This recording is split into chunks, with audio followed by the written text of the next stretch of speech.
Good morning students. This is lecture 36 under module 12 and this is the last lecture of our course membrane technology.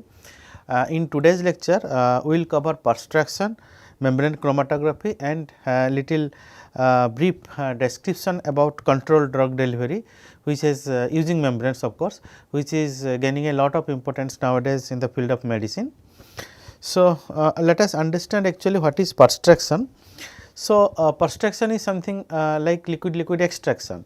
So, it is a membrane based extraction process in which two solid phases are in contacted using a membrane.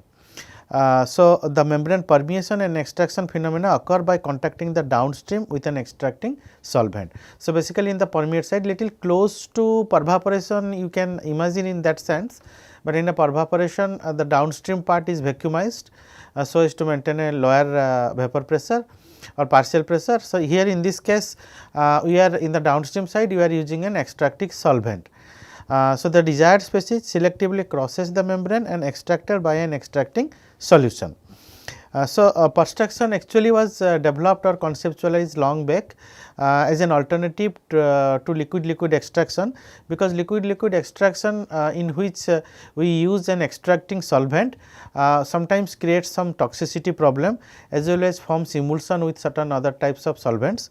So, to overcome these things perstruction technology was conceived and developed. So, in this case the membrane allow the selection of a wide variety of extractants. So, here since the extractant and the phase from which extraction is being happening do not come in direct contact with each other as in the case of liquid extraction. So, therefore, they are being separated by membrane, therefore, we can use a varieties of extractants and those can include also miscible solutions. For a typical example is recovery of ammonia from wastewater using sulfuric acid. So, perstruction technique eliminates the problem of phase dispersion and separation altogether.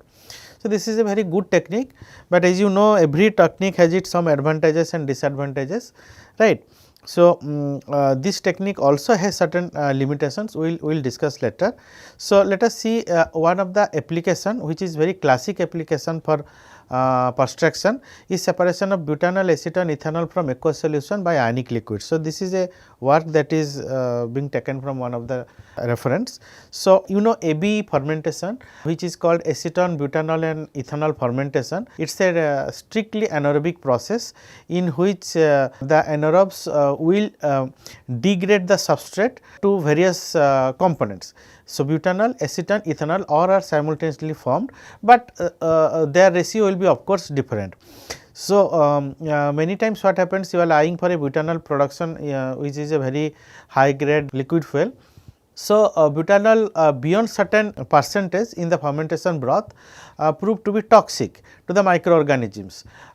So, what the need is to remove butanol as it is being produced.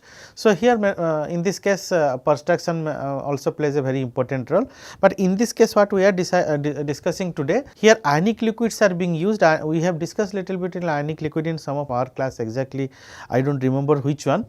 Ionic liquids are a class of green solvent in which there is a cation and there is a anion, they are fused together to form a ionic liquid. So, basically the important class are RTILs which are called room temperature ionic liquids, that means at room temperature they are liquids, otherwise they are basically salts.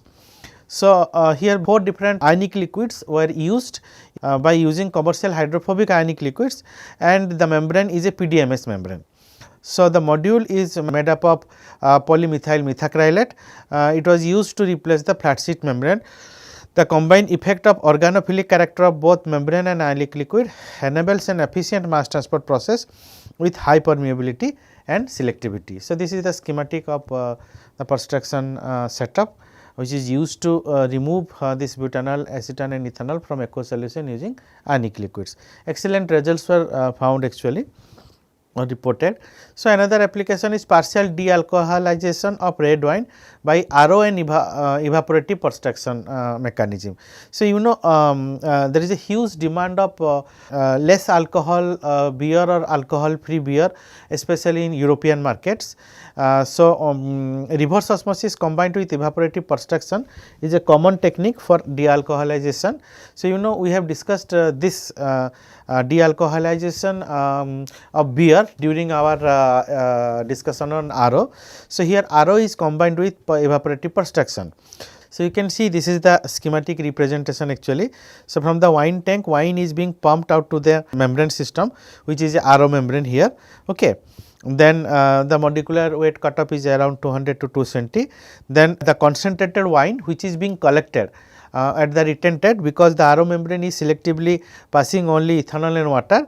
Okay. So, the concentrated wine is being recycled back. Okay, to the wine tank, and the ethanol and water are being which is being this one collected from the permeate side are being treated to a perstruction membrane, where ethanol is being collected in a purified manner and the water is being circulated. So, evaporative perstruction membranes used for this process are hydrophobic in nature, as they permit the flux of ethanol vapor from wine and retain the bulk liquid. So, the rate of ethanol removal depends on the membrane surface area, feed flow rate, the stripping solution flow rate and the temperature. It is a clean technology and do not produce any waste material beside water and ethanol. Ethanol produced during this process can be recovered and reused. So, there are few other applications of perstruction also. Amino acid separation through charged membrane, removal of pollutants from groundwater, removal of pharmaceuticals from wastewater.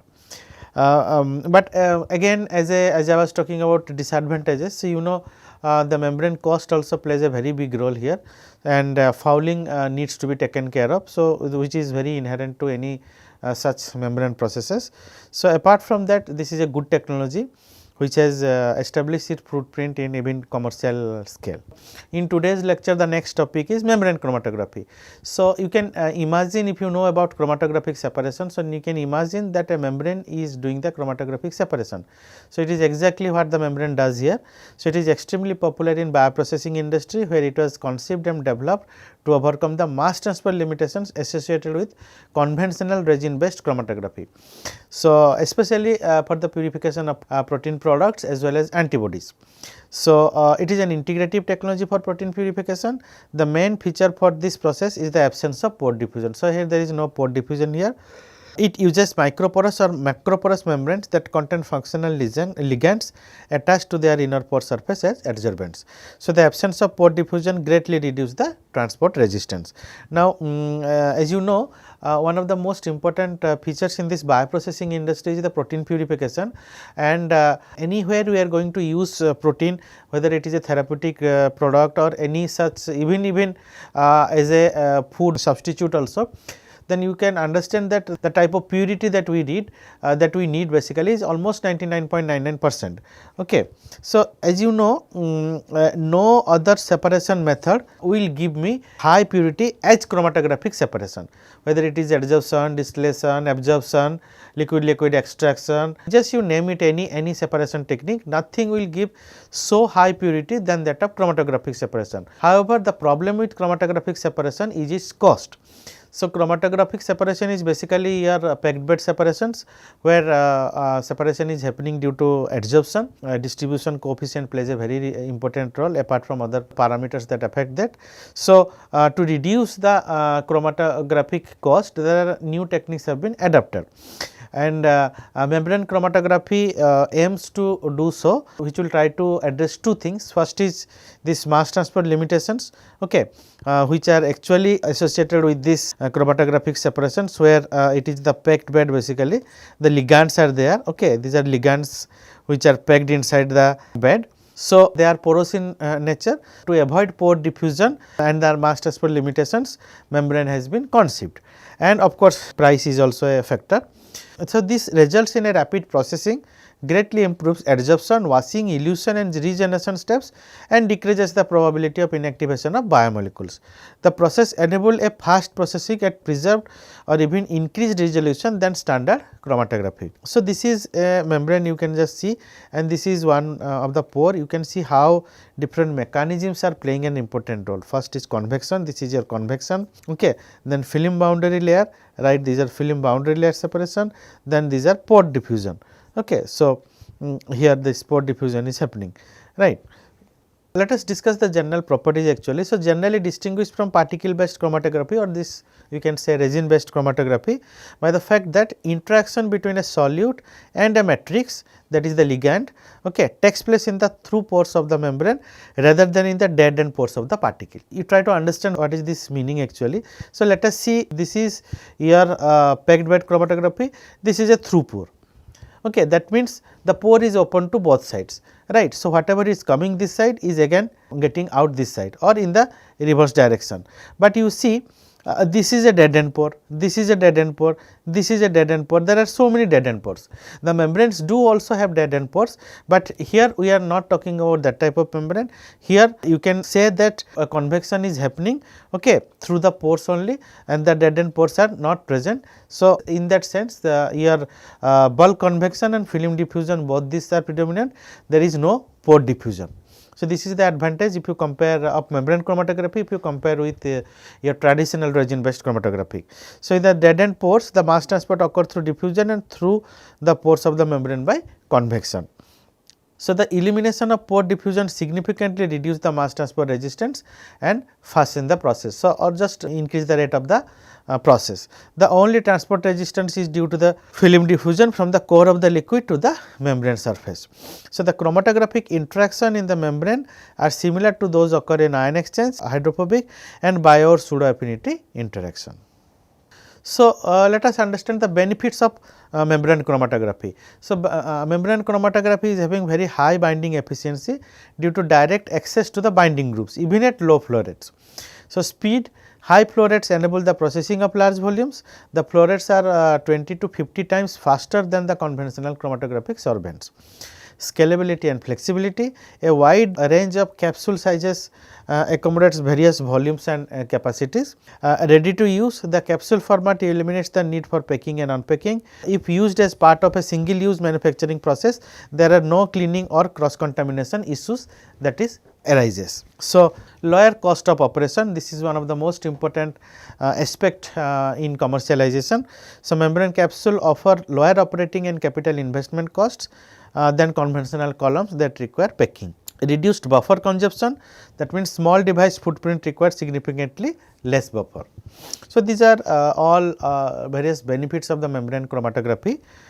Now, let us see some of the geometries and processing formats, or let us say how the different modules are available. So, membrane devices are based on three types of flow. So, dead end flow, cross flow and radial flow.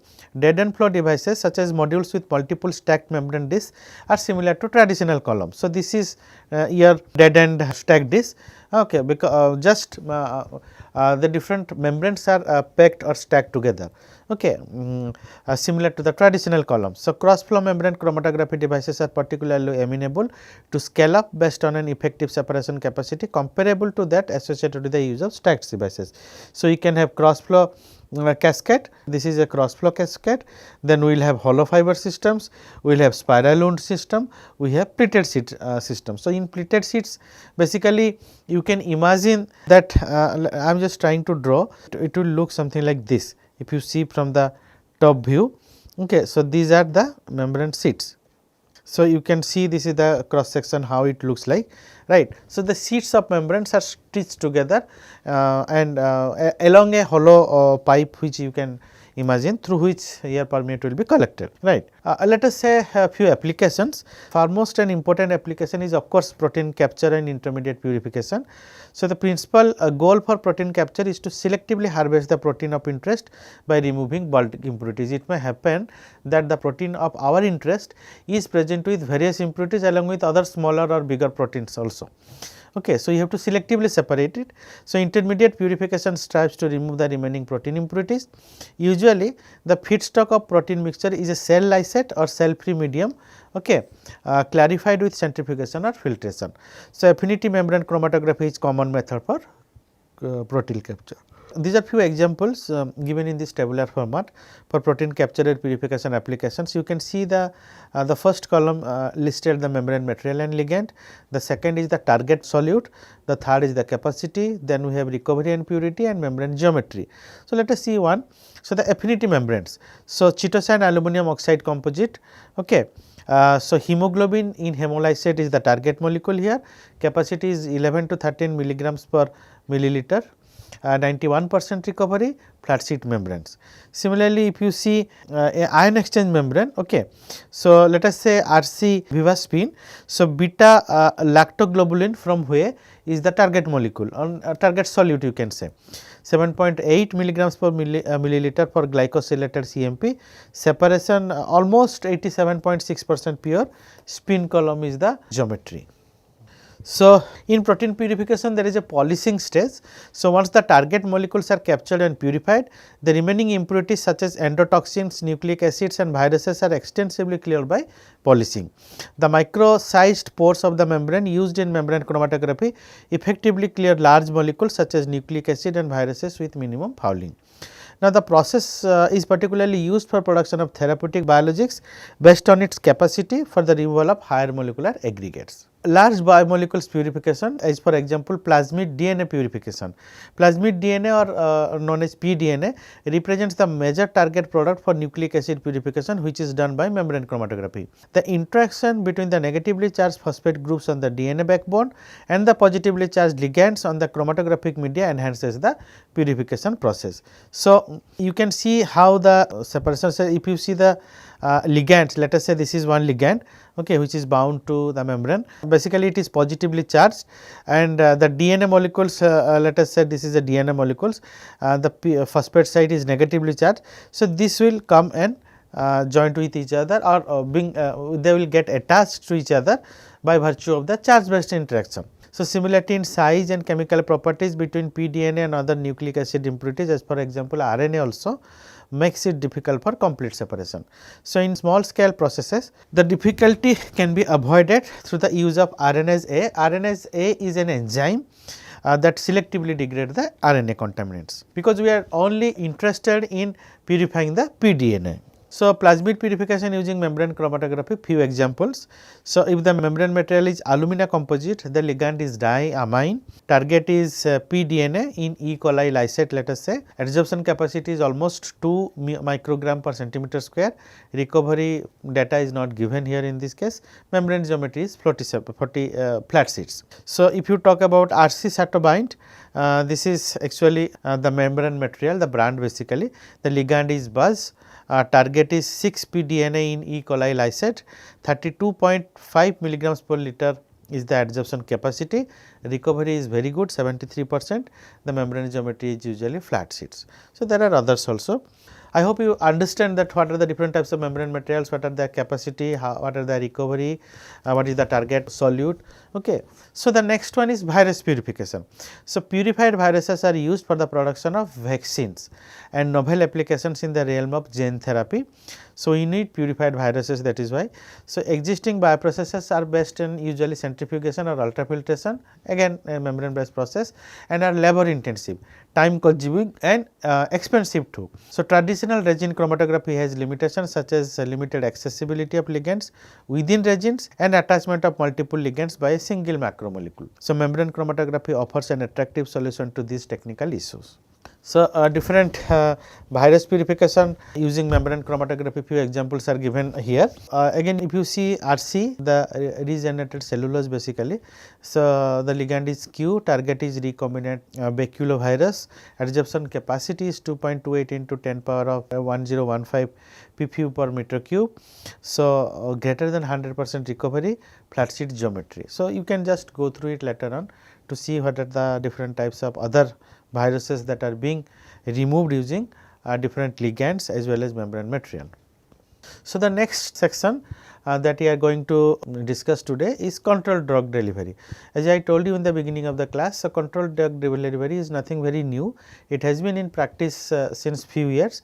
However, due to its inherent advantages, there is a huge interest of the scientists, doctors on this particular technology, and that how to improvise it and make it further beneficial for the human as well as other living organisms.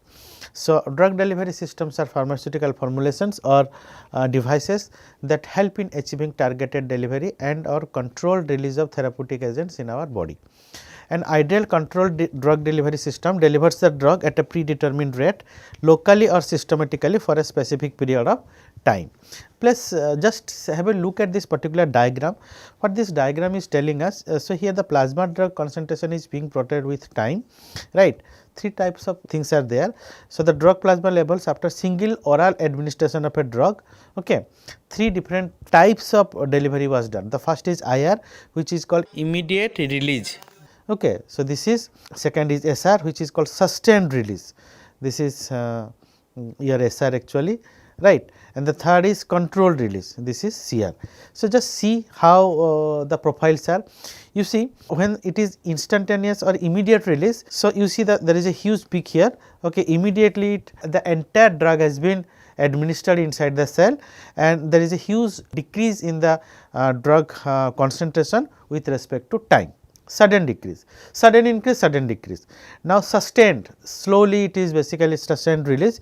You can see how this is sustained release, here little better, okay. Then still it comes with respect to times, right. So, sudden increase, then it is coming time, it is better than the IR. However, this is also not very good. Look at CR, the controlled release. You can see how slowly the concentration is increasing and it is maintaining. Reaching a saturation almost after a certain time, okay, and the concentration remains constant for a particular period of time. So, this is called controlled drug delivery and it is always better than the IR and SR form of delivery. So, membranes are used to moderate the drug delivery rate to the body, that is the job of membranes actually. Membrane can control the drug permeation from a reservoir and help in achieving a desired drug delivery rate. In few devices, the osmotic pressure produced by diffusion of water across a membrane can be used to power miniature pumps. Drugs can also be impregnated into the membrane material, which then slowly dissolve or degraded in the body. Drug delivery in this case can be controlled by a combination of diffusion and biodegradation, okay. This is very important. So, if you look back little to the history of the drug delivery, in 1955 Rose and Nelson described the first miniature osmotic pump to deliver the drugs inside the human body. In 1960s Alja Corporation gave controlled release of steroid for contraception, a decisive thrust. In 1964, Folkman and Long described the use of silicon rubber membranes for controlling the release of anesthetics and cardiovascular drugs. Then in 1974, first pharmaceutical product with a specification of total amount of drug with delivery rate was developed by Alja. Alja is a leading pharmaceutical company. Later on, same company developed a varieties of widely used products including multi-layer transdermal patches designed to deliver drug through the skin. So, the advantages of controlled drug delivery is that now it avoids the problem of overdosing and underdosing as associated with conventional periodic medication. The drug is provided in the particular site of the affected organ, then rather than systematically as a tablet or an injection. The localized drug delivery results in fewer side effect as the concentration on the other sites are less, improve the therapeutic effects of conventional medication and avoids the related side effects. So, there are few disadvantages also, but system must be physically removed after it has done its delivery from the implant sites. So, difficult to deliver high molecular weight compounds, because their dispersion takes long time and do not get properly dispersed also, few will remain inside the capsule, increased cost per dosage unit and potential toxicity to the entire body if the system do not work or it fails, right.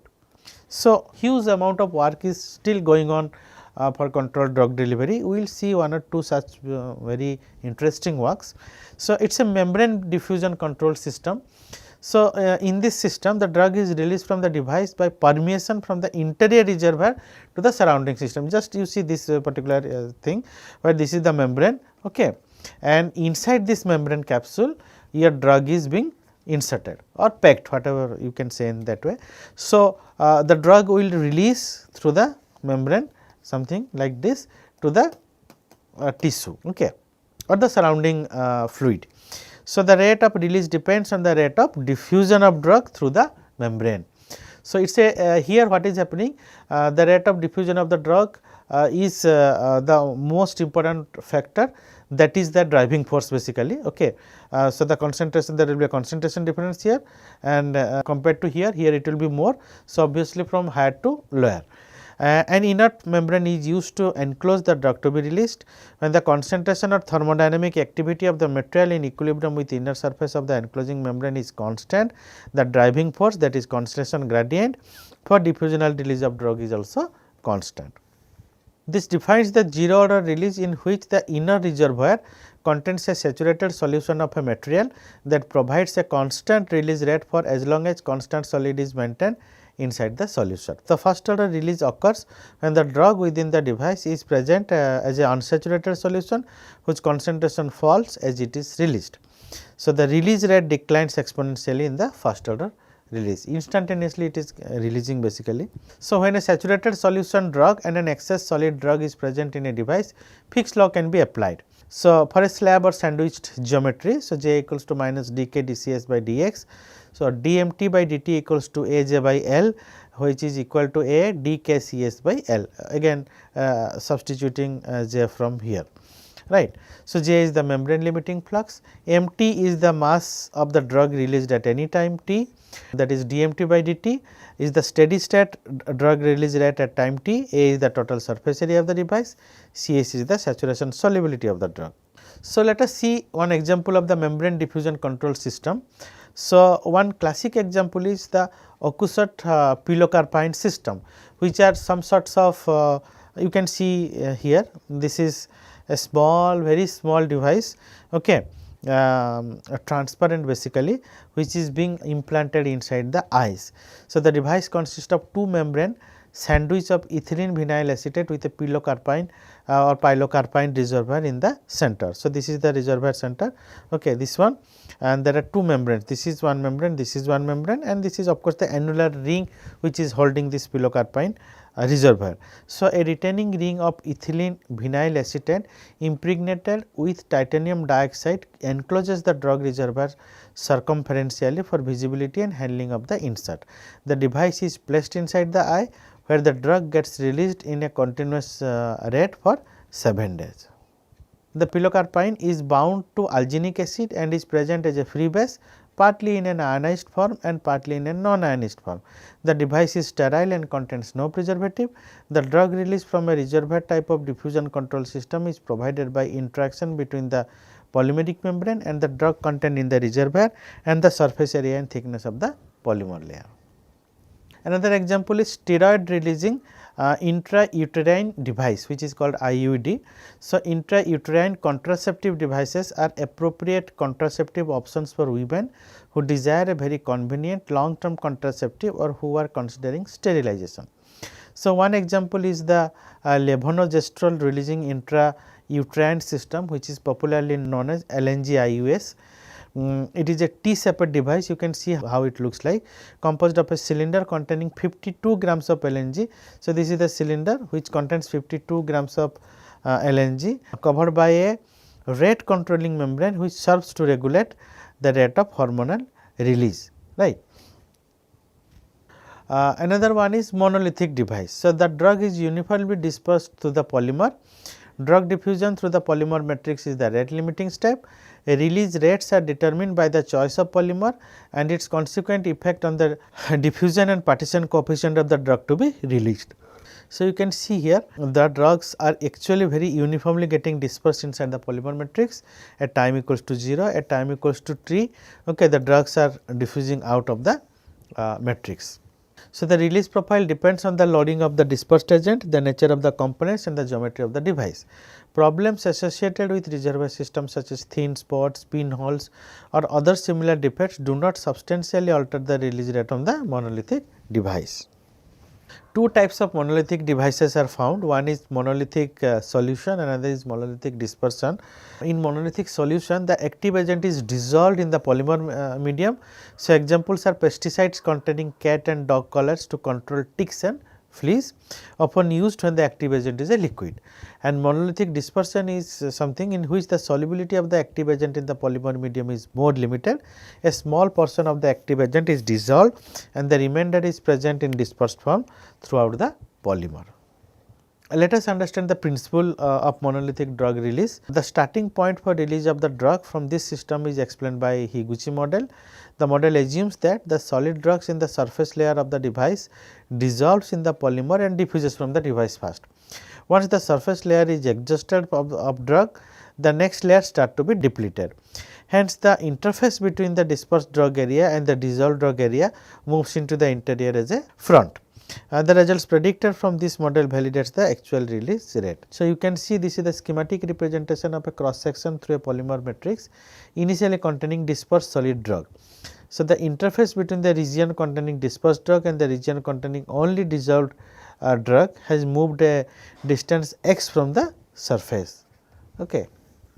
So, according to the Higuchi model, we can write the mass of drug that is released with at a time t is A into dk T Cs 2 C naught minus Cs to the power of half. So, when C naught greater than Cs, so MT, okay, MT equals to 2 dk T Cs C naught to the power of half. The release rate at any time we can write dMT by dt, so equals to A by 2 dk C2 by T 2 C naught minus Cs to the power of half, or when the C naught becomes greater than Cs we can write A by 2. So, into 2. So, basically 2 into dk Cs C naught. So, this is completely like this. Okay. So, do not get confused with the equations. So, Higuchi model is based on a pseudo steady state approximation. A more correct expression was postulated by Paul and Maxpaden, which is MT equals to A 2 d k T Cs C naught minus k Cs to the power of half. So, here the release rate is proportional to the square root of loading and the range of variation in release rate is narrower than would be the case if the agent were merely dissolved rather than dispersed in the polymer. So, then another system, biodegradable systems under controlled drug delivery. So, the membrane of a diffusion control device is mainly remains implanted after the completion of the drug delivery. So, that is what it is a greatest disadvantage, because you need to take it out from the body. So, in medical field this is considered undesirable, and a device that degrades during or subsequent to its delivery is desired. So, such device made up of polymers such as polylactic acid, polyglycolic acid and their copolymers have been developed. So, they will dissolve once the drug delivery is done. So, two types of actually classification of biodegradable system, one is bulk erosion and another is surface erosion. So, in bulk erosion the degradation takes place throughout the sample. Water intake is faster than the polymer chain scission. So, polyester, polylactones, polyamino acids etc. are the examples, and in surface erosion simple erosion occurs from the surface, nothing is getting inside basically. Polymer degradation is very faster than the water intake. So, polyanhydrides, orthoesters, so are few examples of surface erosion systems. These are few examples of biodegradable polymeric nanoparticles and their importance. You can go through it later on. I will just tell that polylactic acid is the polymer, nanoprecipitation is the method of synthesis, docetaxel is the cargo, and improved therapeutic improvement is improved cytotoxicity and apoptosis. So, like there are many, you can just go through it later on, I am just skipping it. So, biodegradable system applications. So, the biodegradable polymeric biomaterials have improved the drug delivery applications and further refining applications in pharmaceutical and biomedical field. So, you can see the different types of applications: regenerative medicine, sustained and controlled drug delivery, vaccine delivery, gene delivery, transdermal delivery, site specific delivery, ocular delivery, and anti-cancer drug delivery. So, recent breakthrough in controlled drug delivery system, sustained release drug delivery system, vaccine, nucleic acid, protein and anti-cancer drug delivery and tissue engineering, regenerative medicine have paid attention toward biomaterial which are biodegradable. Another such application of biodegradable system in the gene delivery. Biopolymer has been utilized extensively for formulating genetic material into a nanoparticle either embedded or encapsulated within the polymeric matrix. So, ionizable cationic polymers with pK values between 5 and 7 are preferred in the polymeric vector delivery to avoid the strong condensate property of the permanent cation with DNA. So, molecular weight, molecular structure, composition of the polymer are few important factors for the polymeric gene delivery vector. So, this is how actually the gene delivery process works using a polymeric nanoparticle. So, the next one is stimuli responsive drug release. So, stimuli responsive polymeric drug carriers typically utilize nano carriers, micellar systems, nanoparticles, polymorphisms or dendrimers to release the drug at the tumor site by taking advantage of differences in the physiological environment between the cancerous and the healthy cell. There is a physiological environment difference between the cancerous and healthy cell. So, that is the basically the driving force. So, enhanced site specificity of drug carriers, they can be achieved by conjugating with targeting moieties that allow delivery at a specific tumor site. So, you can see here this particular schematic diagram. So, you can see the blue is actually the hydrophilic block, the red is the hydrophobic block and the blacks are the dots are the drugs which are embedded in the hydrophobic block here. Okay. Then with stimulants, so that means pH, temperature, light, enzyme reduction, any of these are a combination of this. Okay. Will result in degrading the entire structure, thereby releasing the drug from the hydrophobic block. So, targeted drug delivery allows for the delivery of encapsulated drugs to the targeted site, reducing the risk of toxicity to normal cells and allowing for the accumulation of drugs in the sufficient concentrations to eliminate tumor cells. Targeting moieties such as antibodies, proteins, peptides, carbohydrates, etc. are typically attached to the polymer through end group variation or conjugation along the polymer backbone. So, this is a graphical representation of passive versus active targeting, how two different types of targeting methods or mechanism are being adopted, one is passive, another is active. So, another example is vaccine delivery. So, here nanoparticle based vaccine delivery systems enable the target delivery of the antigens to dendritic cells, activation of antigen representing cells and controlled release of the antigens. You can see the biodegradable nanoparticle as vaccine adjuvants and delivery system here. So, biodegradable nanoparticles, nanometer in size, vaccine is the antigen. Then you can see how antigen representing the cell. So, once they get attached, then induction of immune response will happen. Upon that the antibody will be detached, and then of course, there will be infected cells which can be taken out or being separated. So, biodegradable nanopolymers prepared from polylactic glycolide which is known as PLGA, polyamino acids, polysaccharides have been shown to be effective vaccine carriers for a number of antigens. Another example is osmotic system, these are very popular actually. So, in osmotic system an osmotic pump is used to create the osmotic effect for drug delivery. What is happening here? The pump uses the osmotic pressure developed by the diffusion of water across a semi-permeable membrane. So, the pump uses the osmotic pressure developed by diffusion of water across a semi-permeable membrane into a salt solution to push the solution of active agent from the device. Osmotic effects often create problems in diffusion control system because inhibition of water swells the device or dilutes the drug. So, this is the cross section of Aljet R osmotic pump which was manufactured by this particular company ALJ. You can see this is the drug solution leaving via delivery portal from here. Okay, the flow modulator will be there here, flexible impermeable reservoir wall, saturated solution osmotic, or you can say osmotic solution, water entering the rate controlling membrane basically here, right, and then osmosis will happen. There are different types of osmotic pumps. So, the first one we will discuss is about Rose-Nelson pump, which is very common. So, it consists of 3 chamber, one is drug chamber, another is a salt chamber containing excess solid salt, and a water chamber. So, you can see this is water chamber, this is salt chamber containing excess salt, and this is your drug chamber. Okay, this is how a Rose-Nelson pump looks like. So, the principle is that the osmotic pressure difference across the membrane moves water from the water chamber into the salt chamber, right. So, when there is a osmotic pressure difference across the membrane here, so this is your membrane, okay, then water will move from the salt chamber to the water, from the water chamber to the salt chamber. Now, the increased volume of salt chamber due to water flow distanced the latex diaphragm by which the drug and salt chamber is separated. Okay, so, this is here, this is not a membrane, this is a elastic diaphragm, and salt chamber is separated and the drug is pumped out of the device here. Okay.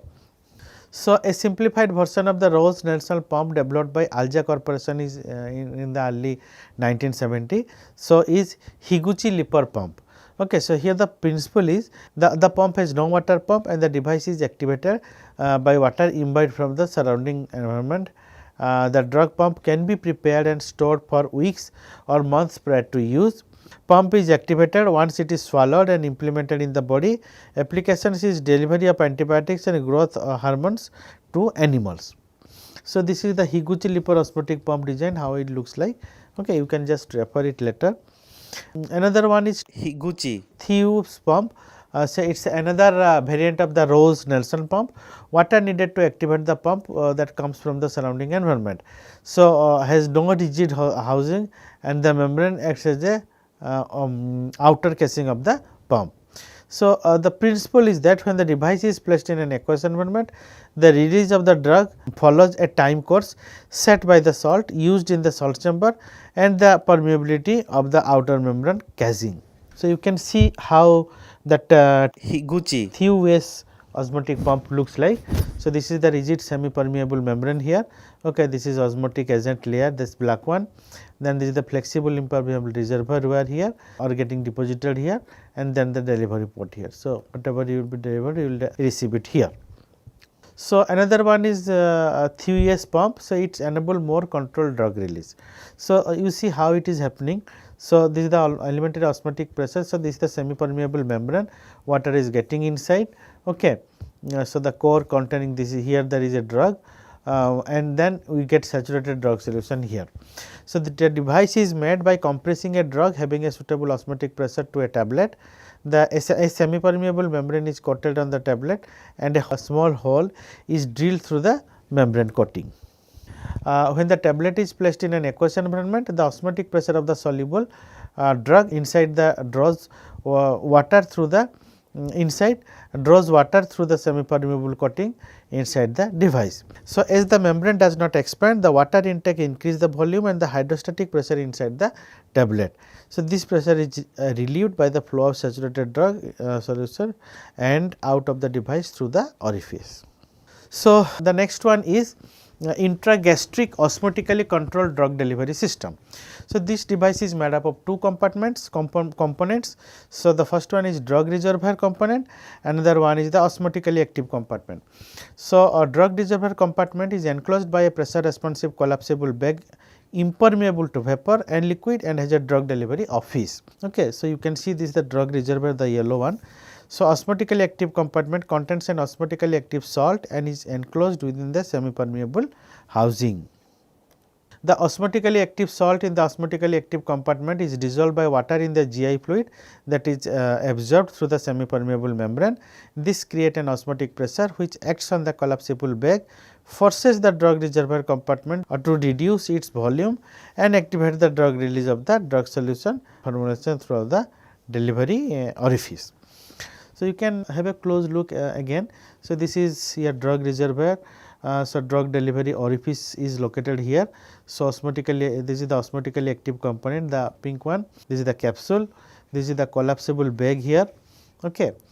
So, these are the various parts of this intragastric osmotically controlled drug delivery system, which is gaining a lot of interest nowadays for its efficiency. So, we come to the conclusion of this lecture as well as this course. As I told you in the beginning that today is the last lecture of this membrane technology course. You can refer these books. Today many material were taken from Richard Becker and few references. So, before I sign up the course, I would like to thank you, and I hope that you have learned something during this entire course, and still you have any difficulty, you can always ask me, and you can always write to me at kmohanty@iitg.ac.in, and I am assuring you that I will definitely get back to your mail with my reply. So, thank you very much, and I wish all of you a bright career and future ahead. So, thank you very much.